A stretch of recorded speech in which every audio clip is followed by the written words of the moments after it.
Hello and welcome to our next video. This is a 7th grade math video where we're going to be reviewing how to add and subtract fractions. Okay, so let's take a look at this first one. What we want to do is when we are adding or subtracting fractions, we want to make sure that the denominators of the fractions are the same.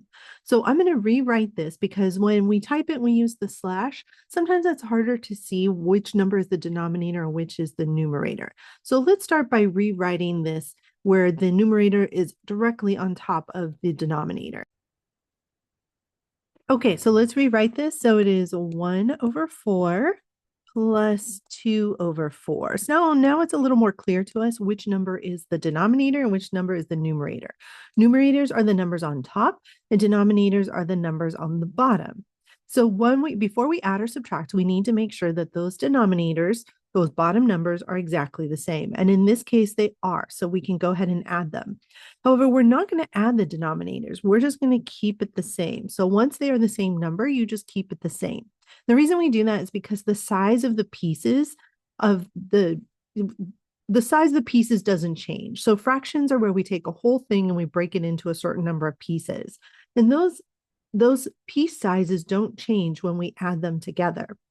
But what we do add is the numerator. So I'm going to take 1 plus 2 and write 3. So again, the denominator stays the same and the numerators are what we add. So 1/4 plus 2/4 is the same as 3/4. Okay, here's our next one. So again, I'm going to rewrite it, but it is 1/2 minus 2 over 10. So just like in the previous problem, we need to have the denominators or the bottom numbers be the same. They are not the same, but we can make them the same using a little method or using a little equivalent fraction work involving multiplication or division. So what I like to do is I like to take the smaller of my two denominators and ask myself if I can multiply that to get the bigger one. So if I can multiply 2 times something to get 10, I'd only have to change one fraction. And I can multiply 2 times 5 to get 10. So if I do the same thing to the top, I'll get an equivalent fraction that has 10 as a denominator. So 1 times 5 is 5, and 2 times 5 is 10. So I change that 1/2 into 5/10. Now I can go ahead and subtract 2/10 from that. So again, the size of the denominator doesn't change, so we don't change that. But if we had 5/10 and we took away 2 of those tenths, we would have 3/10 left over. So that would be the final answer here, 3/10. Okay, here's our next one. We're going to take 5/12 or 5 over 12, and we're going to add 1/4 to that.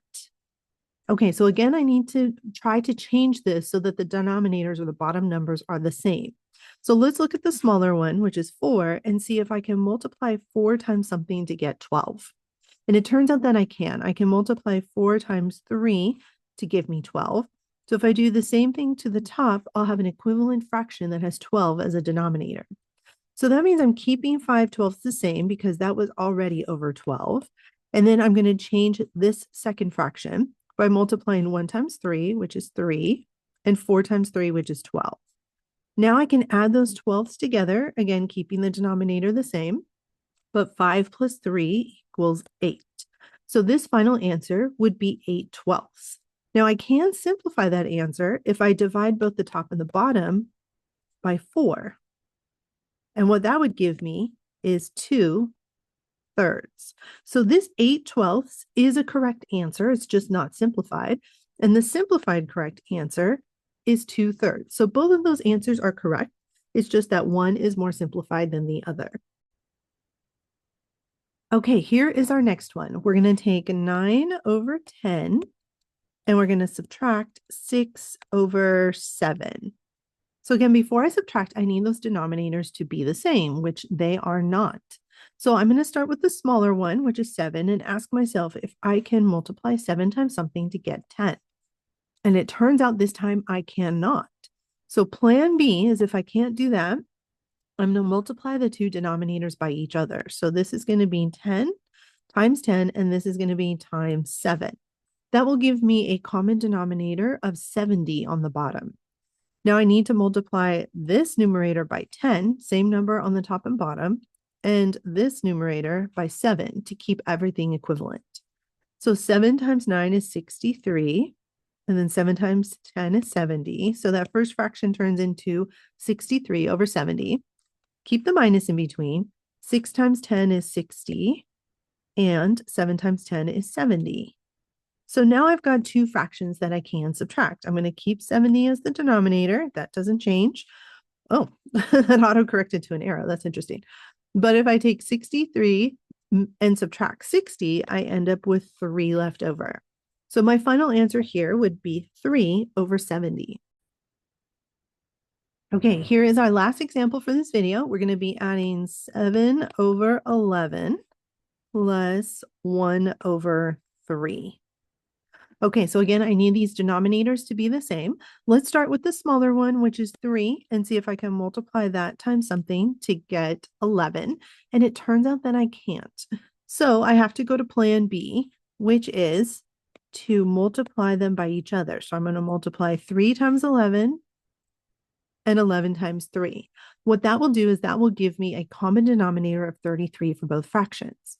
So whatever I did to the bottom of each fraction, I have to do the top of each fraction to keep it all equivalent. So this is going to be times 11 as well, and this is going to be times 3.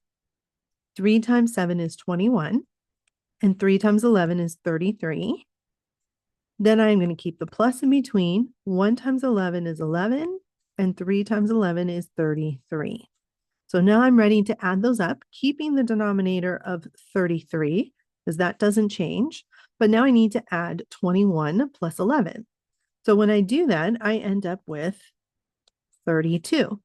So my final answer, which cannot be simplified, is 32, excuse me, 32 over 33.